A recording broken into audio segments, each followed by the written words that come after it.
So another system here is gas exchange. Okay, so we need oxygen. Animals need oxygen. Why do we need oxygen? Cellular respiration. Cellular respiration. Because oxygen is the final electron acceptor in cellular respiration. Everything comes to a standstill, no ATP if we don't have oxygen.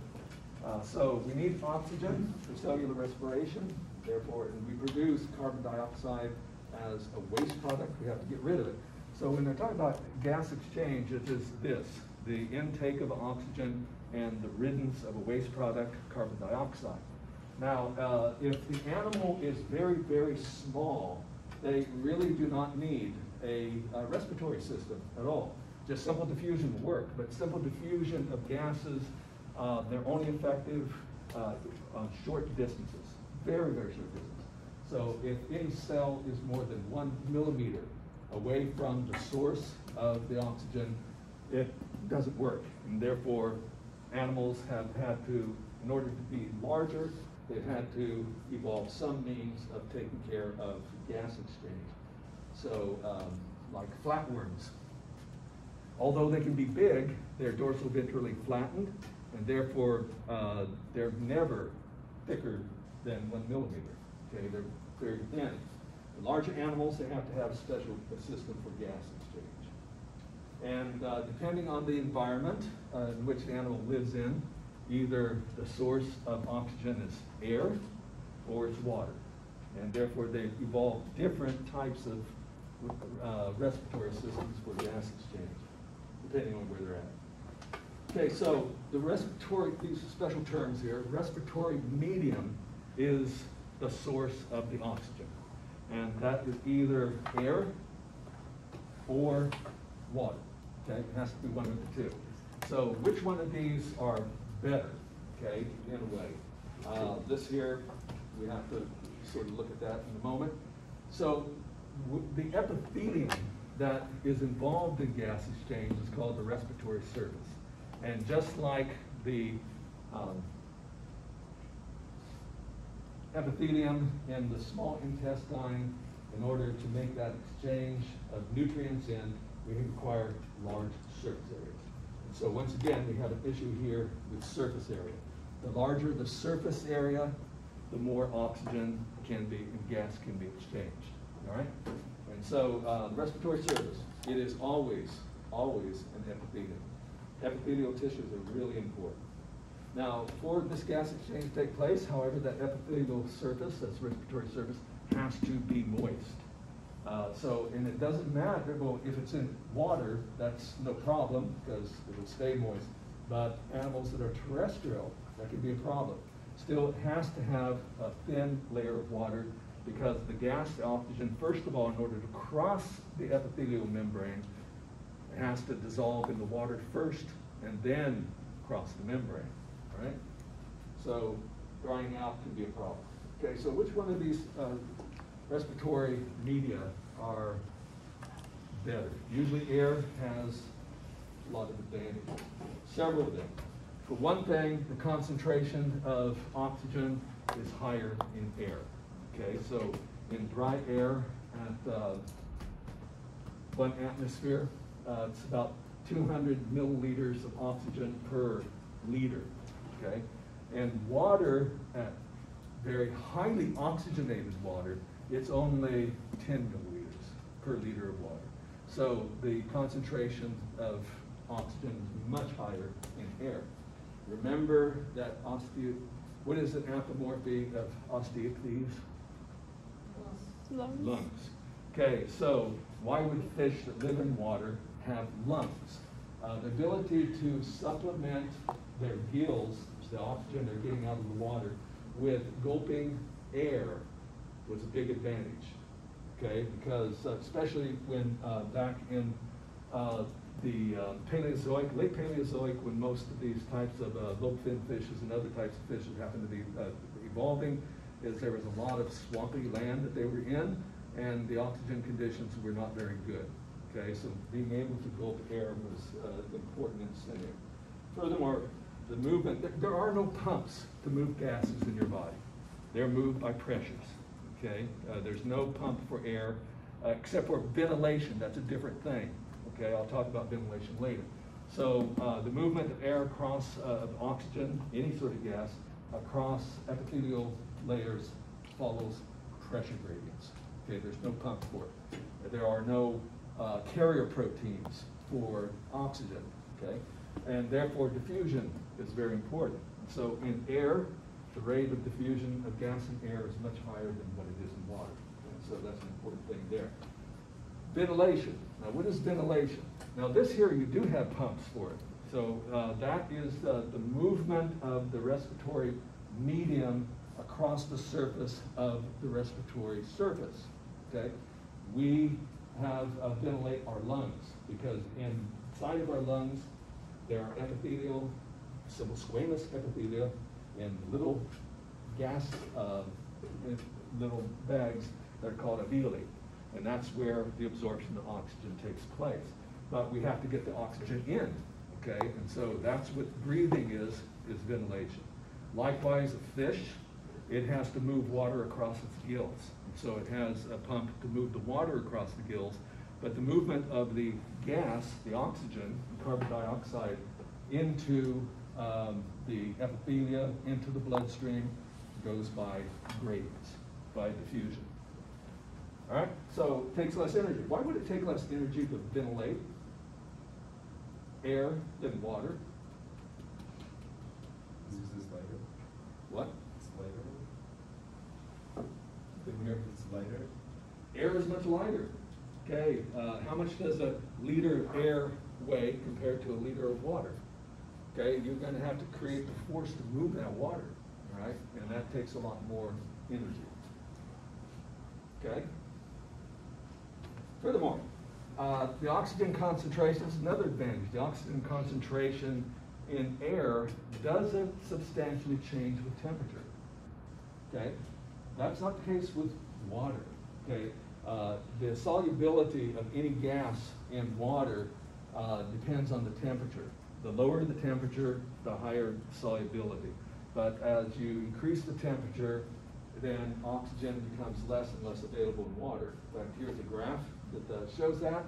This is temperature, Celsius. This is the mass of dissolved oxygen in water. So at 0 degrees, that amount, but you notice that the temperature goes up, then the amount of oxygen that can be in the water happens to drop. This was an issue with some in the past, back in the 1960s, 1970s, with some power plants. Because power plants would burn coal or some other fossil fuel to create steam from water, and that steam drove turbines to generate electricity, and then they had cooling towers to cool the water down, but it's still hot water that they put into the local river, okay? So what that did is that raised the temperature of that water, and downstream from those power plants, you had massive fish dies, okay, kill-offs, because they suffocated.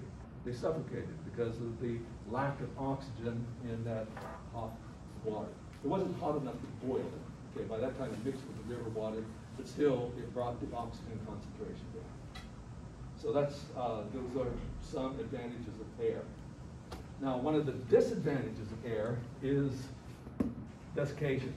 Okay, even with our lungs, we have them internally. Still, on a winter's day, you can see moisture that you're losing. Okay, when you breathe out. Okay, because it condenses, and even now, as you breathe, you're losing water. Okay, now the types of respiratory systems in a broad sense. Some animals that we've covered, sponges, cnidarians, flatworms, they have no respiratory medium, or they don't have a respiratory surface per se. They're small enough, and their cells are not removed more than 1 millimeter from the source of oxygen. Therefore, they're supplied just by simple diffusion. In other cases, larger animals, they have to have either lungs or gills, and usually those types of respiratory surfaces are only for collecting the gas, but for distributing that gas in the rest of the body, it's connected to the circulatory system. So the circulatory system, first of all, the respiratory surfaces is where the gas exchange takes place, and it gets the oxygen into hemolymph or blood, and the circulatory system then distributes that oxygen throughout the body. The only exception to this are insects, because they have a tracheal system, and therefore their blood, their hemolymph, not their blood, their hemolymph has nothing to do with gas exchange. But in all other animals, the respiratory and circulatory system are connected together. All right? So, and we'll see that we have this common theme that we had in the digestive system. For nutrients to move into the blood, they have to go through 2 layers of epithelium. And same here with gases. They have to cross through 2 layers of epithelium. Those with a circulatory system. Okay, so types of respiratory organs. Some animals, such as frogs and earthworms, it's skin. The skin is highly vascularized. It means that there's a lot of capillaries that go into the skin. And that also limits them to being in moist conditions. As I said, first of all, for gas exchange to take place with these respiratory surfaces, is they have to be moist. The oxygen has to dissolve before it can get into the body. So if you put annelid out in the sun, dry it out, it will suffocate. Okay, that's how they die. All right, and that's also true of frogs. There are some species of frogs, in fact, that they've lost their lungs completely, and so their skin is their only respiratory organ. And these particular species of frogs, I know that they're in South America, their skin is highly folded. Why do you think their skin is so highly folded? Surface area. Increase the surface area for gas exchange. Right? Gills. Now, these have evolved multiple times independently. So when we call something a gill, it is not homologous, except for within a particular phylogenetic group, within a particular clade. Okay, that's the case. For example, in fish, their gills are indeed homologous. But gills in a polychaete worm, they're not homologous to that of a fish. They're still, these are usually, gills are outpocketings of the body integument. Okay, they're of ectodermal origin, and they're usually outside of the body. Although they may be covered by protective layers, but still technically they're outside. Trachea, that's in insects, and some other centipedes and millipedes also have trachea. That's a type of respiratory system. And then lungs. Lungs in Osteichthyes, they're all homologous. Okay, they're homologous. But spiders have lungs too. Okay, they're called book lungs. And there's some other groups of terrestrial animals that have lungs. These are invaginations of the body surface, so they're internalized. Now, why do you think they'd be internalized instead of being out like gills? So for different pressure? What? For different pressures? Not necessarily for pressure. Would be problem. Water loss? What? Water loss? Water loss. Putting a big surface area outside where in the desiccating air, you really lose a lot of water. Okay? So they're internalized to help minimize how much water we lose on our breath, but we still lose it. For the, I think it was the amphibians, why would the skin being folded increase surface area? Because isn't it the same Increase larger surface area. But isn't it the same surface area on the top, like where it's? No, they have a lot of wrinkles. Oh, okay. You know, so what I'm talking about, it decreases the surface area, a lot of wrinkles. Okay. Okay. Okay, so we have book lungs, the spiders, mammal lung, snail, and vertebrate lung. Vertebrate lungs, Osteichthyes, of course, those are homologous. Even though the structure, as we go from amphibians to snakes to birds to mammals, of course, each of these clades have, their lungs have been modified in different ways, but they're still homologous. Okay? So, as I said, they're only homologous within certain clades. And these are just some gills, so this is showing a nudibranch, which is a gastropod. Those are the gills. Mammal gill in a, what is that? Animal. It's It's a squid. Okay, what group does that belong to? Cephalopoda? Okay, yeah. And then, of course, the gills of the fish. Mammal gills up here. Okay. Now, I'm just going to talk, I'm not going to look at all these different types of gills, but it does make sense to look at the gills of the fish. Okay, so these gills, they contain, usually there's 4 gill arches. So they're in the pharyngeal area, just behind the mouth, just behind the oral cavity. But there's gill arches on each side that go down and around, okay? So there's 4 pairs of them, okay? And then on those gill arches, they have 2 feather-like structures called filaments. They're sticking out, and you have a column of filaments that go all the way down the gill arch. That's increasing surface area.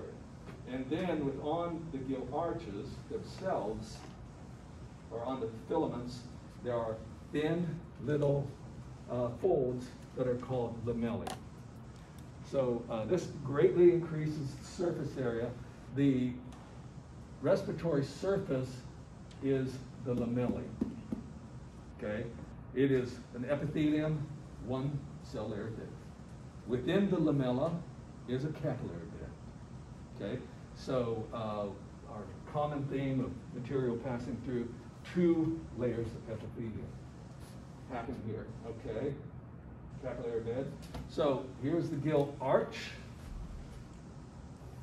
1 gill, and then the filaments coming out here. This is showing the gill arch and the filaments. And notice there's a blood supply that comes in through the gill arches. Blood supply that goes into the filaments, but these filaments, there's 2 columns of them that go all the way from top down to the bottom of the gill arch. And on the filaments, there are these folds that are called lamellae. So the water is coming in through the mouth, passing through the gills over the lamellae, and this is where gas exchange takes place. This is where gas, because inside of the lamella is a blood supply, capillaries. So the respiratory surface on an exam or quiz, if I ask, what is the respiratory surface in a fish? If you say gills, it'll be counted wrong. That's too broad. If you say gill filaments, it'll be counted wrong. That's too broad. Gill lamellae, that's where the gas exchange takes place. Okay? Between capillaries and the water. All right, that's just another figure showing this. Now, what's real interestingly here, another physiological theme that we're going to come across again in the kidneys, is this is what is called countercurrent flow. We have 2 different liquids here, 2 different things, water and blood, okay, in the capillaries. They are moving in opposite directions. They're not moving parallel, okay? So this is called countercurrent flow, in contrast to when they're going parallel. And there is a physiological reason for this. This is the way to increase the amount of oxygen you can extract from the water. Let's say that our water, talk about it not in terms of absolute oxygen, but percent saturation. Say the water that's coming in is completely saturated. The blood that's coming into the capillary bed from the gill lamellae, the blood is going in the opposite direction, and that is oxygen poor blood. Oxygen poor blood, all right? And so as it goes, the blood goes through here, it's extracting oxygen from the water by concentration gradients. Okay, at this point, there's no pumps. It has to go concentration gradient. So let's look at this end. In fact, let's go to the next. That makes it a little bit better. So here's our water coming in, 100% and it's meeting blood that is 95% saturated. Is there a gradient? 100%, 95%? It's small. It's enough. There's a gradient. Which way? Which way is the water, which way is the gas going to diffuse? To the blood. 100 to Into the 95. blood, okay? Because it goes from high concentration, low concentration. So that brings this blood up to 100% by the time it gets there, but by the time that oxygen or water has moved over here, it's now 90%. But it's encountering blood that has 80%. You still have a gradient. And therefore we get diffusion in here, and that raises the oxygen content of the blood, lowers the oxygen content of the water. Now 80%, because this is moving, okay, it's moving. And we still have a gradient. So all the way to the end, you can almost extract all the oxygen out of here. Now, what would happen if they were co-current? Co-current. Here's our water, and here's our blood. First of all, this is 100%, that's 0. The blood is deoxygenated. We have a gradient, right? It's going to flow in. It's going to flow in, but how much are we going to get out of it? More. Will we get this?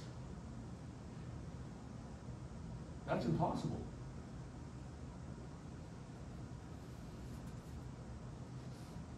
Would we be able to get this?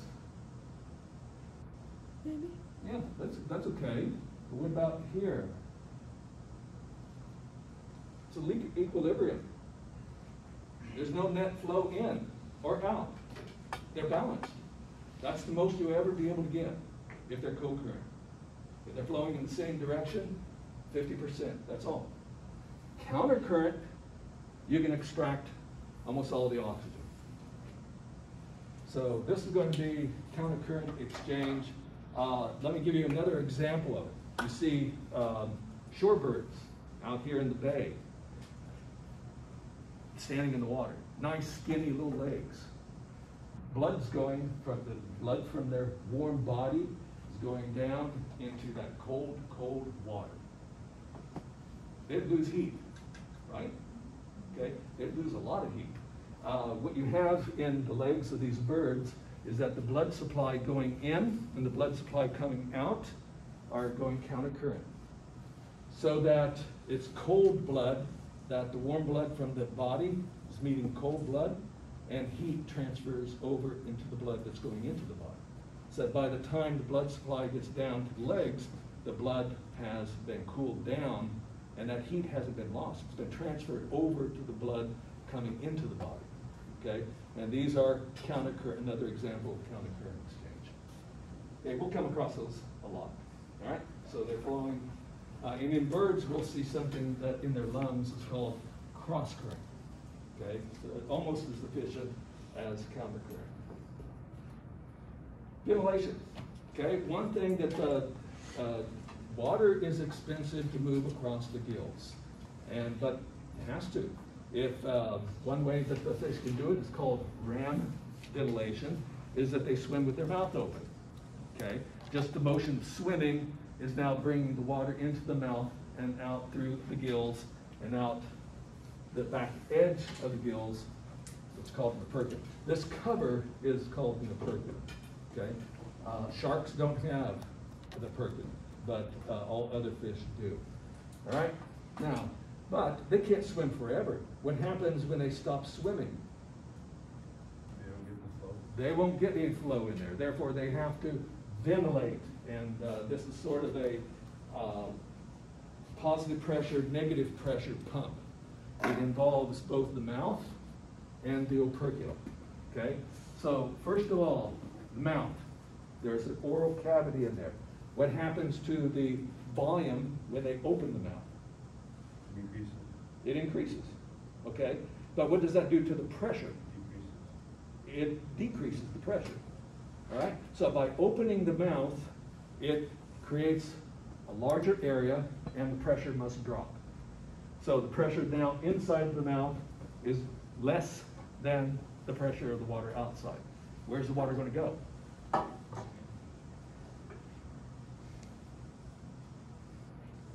going to have to really get into the physics here of pressures. The water's gonna go inside. Let's go inside, because it's going to go from high pressure to low pressure.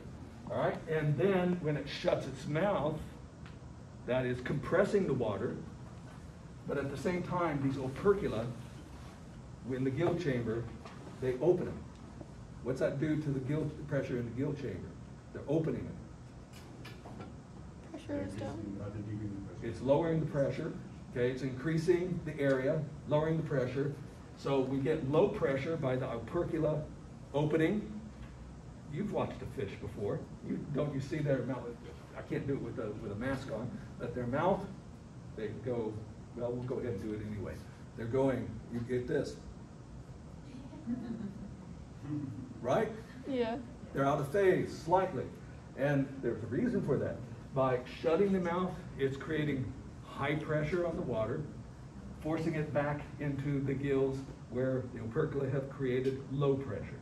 And so this is high pressure, low pressure, alternating, that brings the water over the gills and out the opercula, okay? And of course, muscles, so it takes energy to do that. So that's enough about fish. Trachea. This has nothing to do with the blood system, okay? Incidentally, let's go back here to, let me emphasize this. Go back here to our fish. Yeah, let me emphasize this.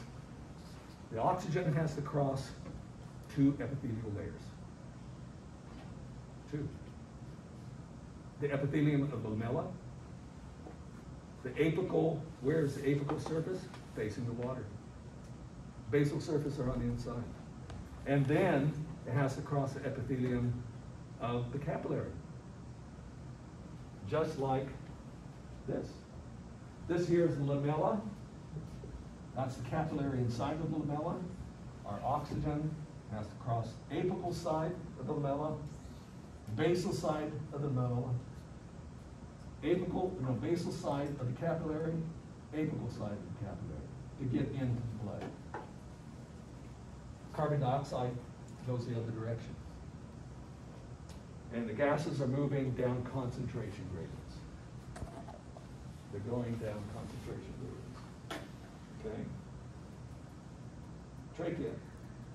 This is one thing that doesn't involve the circulatory system at all in insects. So it's not used for gas transport. Because here, both carbon dioxide and water, or carbon dioxide and oxygen, they're diffusing down the trachea, the openings to the trachea, pipes called spiracles. And so there's a pair of spiracles on every abdominal segment in that membrane between the tergum and the sternum. And usually, depends on the insects, there's spiracles on the prothorax and on the metathorax. So there's openings to the system that allow oxygen to diffuse in.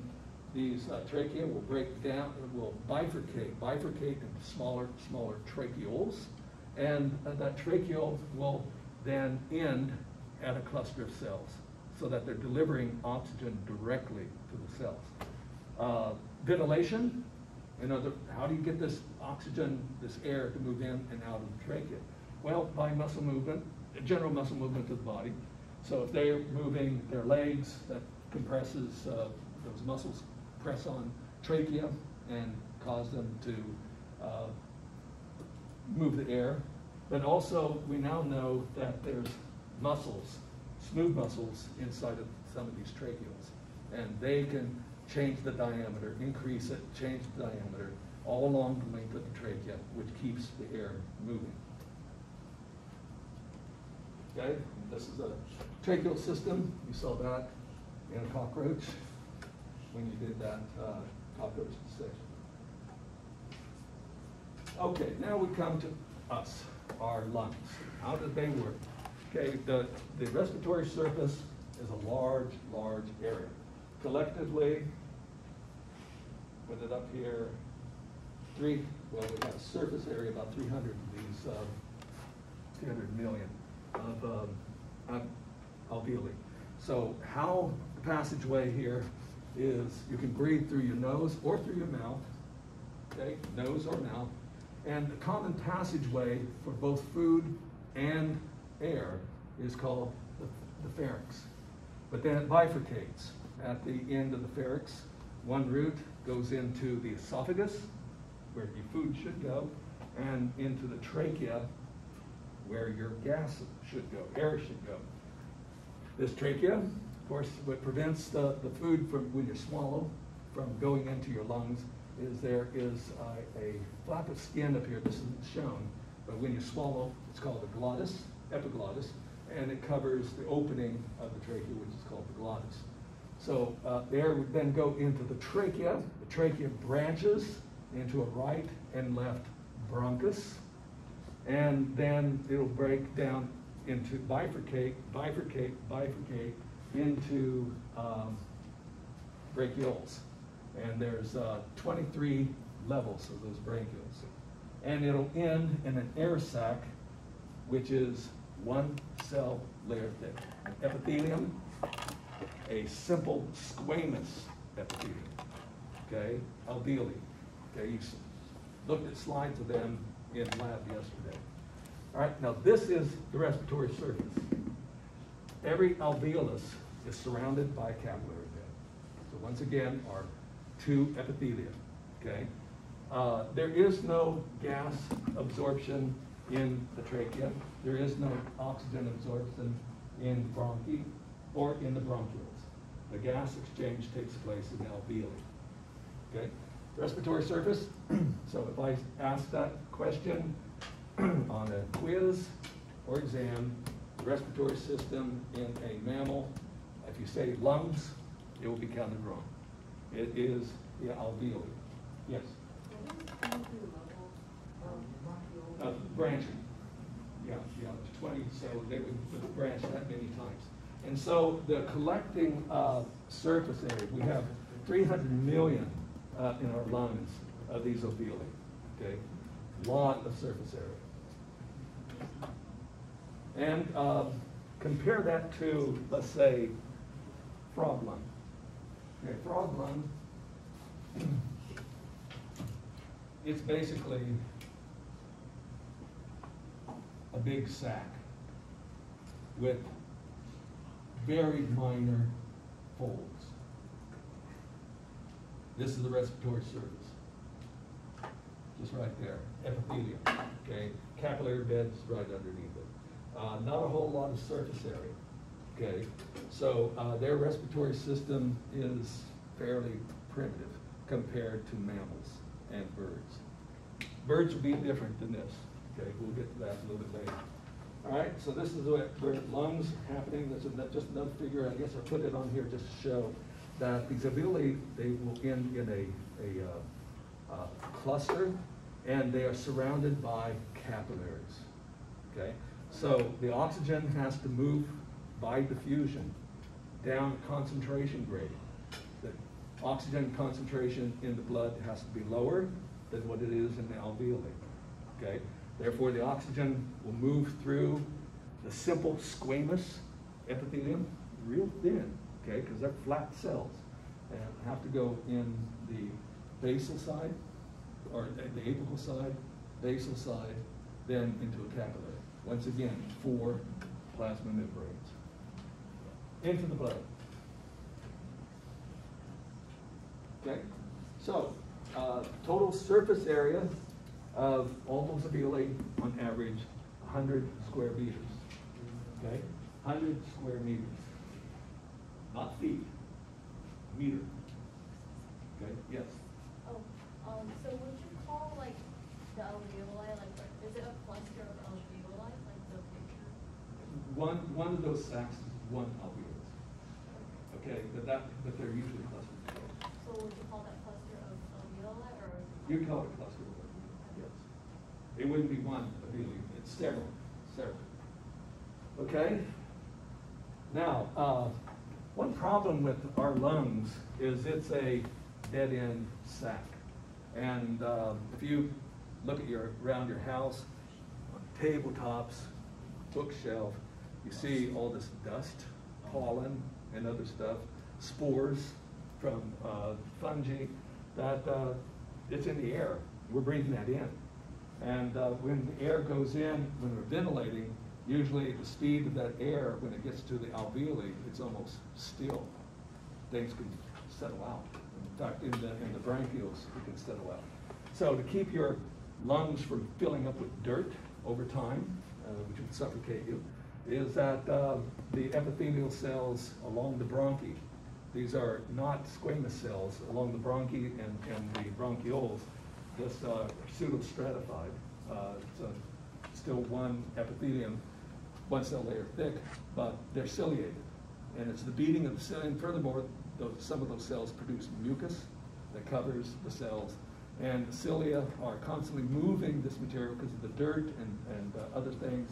Dirt grains would fall into the mucus, and the mucus is, by the cilia, is drawn up toward your trachea, and if you're polite, you clear your throat and you swallow it. It is recyclable, okay, so don't throw it out on the sidewalk, okay? If you're throwing yourself away. Swallow that stuff, all right? And so forth. Now, heavy smokers, they kill the cilia eventually. People who smoke cigarettes for a long time, the cilia get to the point they're paralyzed, don't work, and you have a disease called emphysema. What happens then, you're still producing mucus, but the mucus is being pulled by gravity down into the alveoli, and they suffocate eventually, you know, because they're filling up their alveoli with mucus. All right?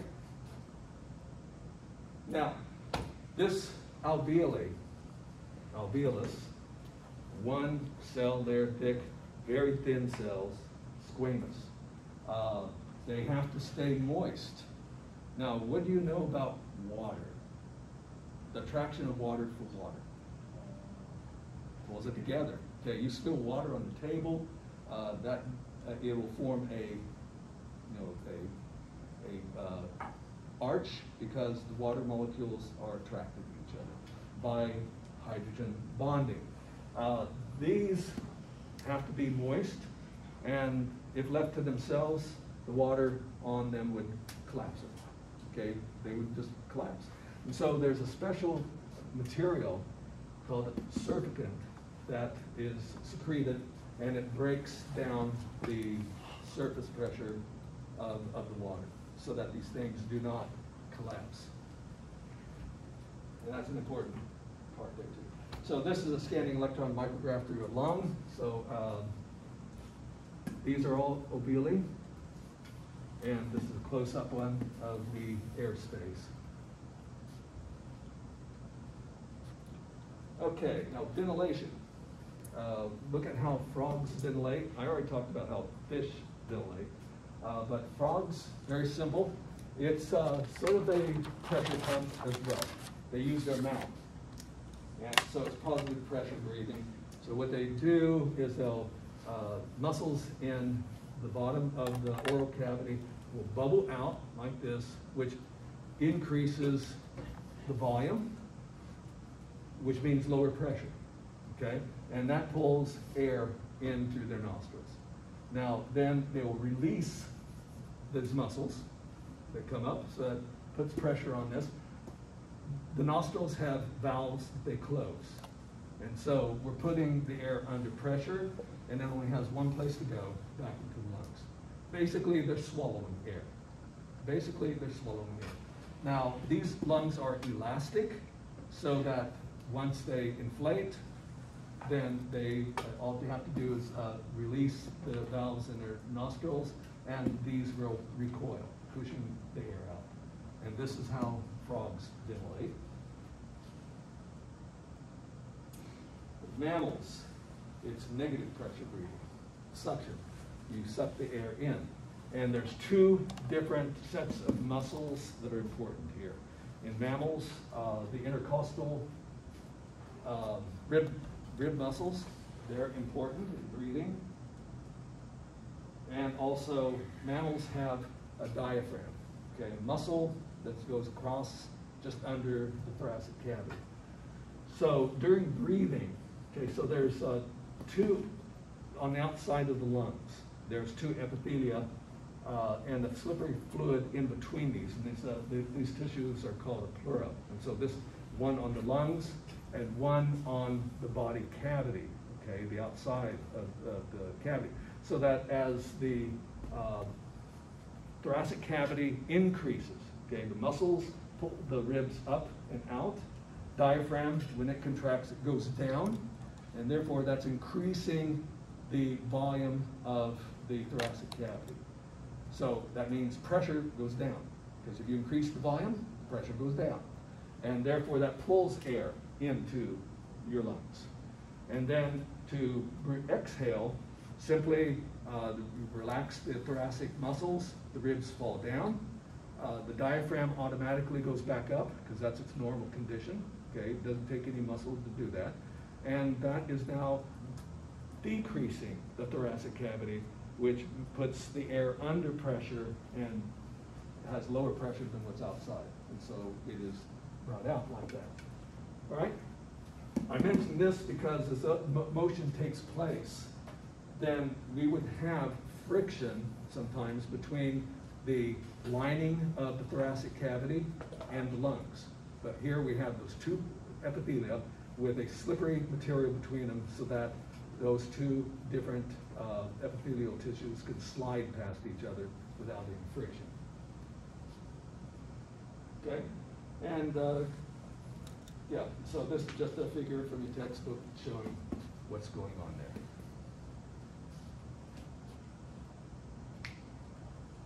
Now, just some terms here about your lungs is something called tidal volume. Tidal volume is simply the amount of air that you take in just during normal breathing, okay? Just during normal breathing, without any exertion, and that's about 500 milliliters with each breath. However, you can still increase that. So during heavy exercising, then the capacity that you can breathe in, vital capacity, this is the maximum amount of air that you can breathe in, okay, that a human can breathe in. And it amounts to, so about, it's different between males and females, okay? There's a lot of overlap, however, okay? So about 3.4 liters and almost 5 liters for males, 400, 4.8, and see, that's a pretty big increase in the amount that you're ventilating. So it's called vital capacity, and that's the most you can do. Now, if you empty your lungs, empty them, okay, as much as you can. Breathe out as much as you can. Did you completely move all the air out of your lungs? No, because these are pipes that do not collapse. The alveoli do not collapse. The bronchioles do not collapse. The bronchi and the trachea don't collapse, and therefore there's still air there. And so that is called residual volume. And even after you've forced as much air out, you can't completely empty your lungs. Okay? Let me just go through this last one here. Well, actually, I still have 3 minutes. Respiratory system of a bird is even more efficient than that of man. Because in addition to the lungs, they have these air sacs, posterior, anterior, and other types of air sacs. We're just going to pay attention to just posterior and anterior air sacs. And this is not the respiratory surface. Okay, they function as billows. The respiratory surface is in the lungs, and it is called parabronchi. They're not alveoli. Okay, so in this case, the parabronchi, they happen to be tubes, not sacs. So there's the air moving through the lungs in a bird. There's one direction that doesn't stop. It's one directional flow. Ours is tidal breathing. We have to breathe it in. It comes to a dead stop, and we have to push it out. Okay. Whereas in a bird, there's no residual volume. The air just keeps right on going, and that's because of the air sacs. So this is what the parabronchi look like. Okay, they're tubes that go all the way through the tissues. And once again, these parabronchi are surrounded by a capillary bed. And the parabronchi is the respiratory surface, one cell layer thick. And the EM. So in breathing, to get a breath of air, it has to take 2 cycles of inhalation, exhalation. So if we have air, when it inhales, that air goes to the posterior sacs, air sacs. No gas exchange. And then when it exhales, that air then moves through the parabronchi and lungs, where gas exchange is taking place. The air is going through the parabronchi one direction, and then when it inhales the second time, the second inhalation, that air moves into the anterior air sacs, and then with the second exhalation, it moves into the trachea now. Okay, so for a puff of air, a volume of air to go through the bird's systems, it takes 2 cycles of inhalation, exhalation. I'll go through that again. Breathes in, that air goes to the posterior air sacs. And then exhales, the air, that air goes through the parabronchi in the lungs. And then when it inhales the second time, that air will move into the anterior air sacs. And then exhale, it goes out. No residual volume. It's always fresh air. Always fresh air that's going through the lungs. What are those arrows leaving the anterior sac? The expansion of the airbag, of the air sac. It has to expand, yeah. So it's not like you're exploding. No, the air doesn't go out of this. They're just acting like gillies. And we believe that, oh yeah, and then the blood supply, cross current. Okay, the blood is going, it's coming, this is, it's going through a capillary bed, and they're going across like that. Now, this still is a type of system, physiological system, that's almost as efficient as countercurrent. Okay, it still extracts a lot of the oxygen. Okay, all right, that's where I'll stop. Yeah, I can't get to that. That's going to be for Thursday. Yes? I think it was called vital capacity. Vital capacity is the maximum amount of air you can bring into your lungs. Does it, like, when would that occur? Is it just like when you're exercising as hard as you can exercise. Oh, okay, like using the Yeah. And could I also see slide 16? 16 or 16? Yeah.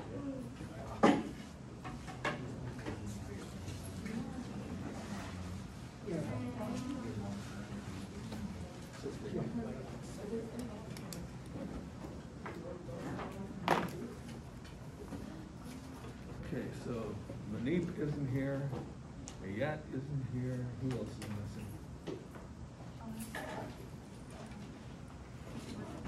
You have a question? Can I see slide 5 and 4? 4 and 5. You done? Yeah.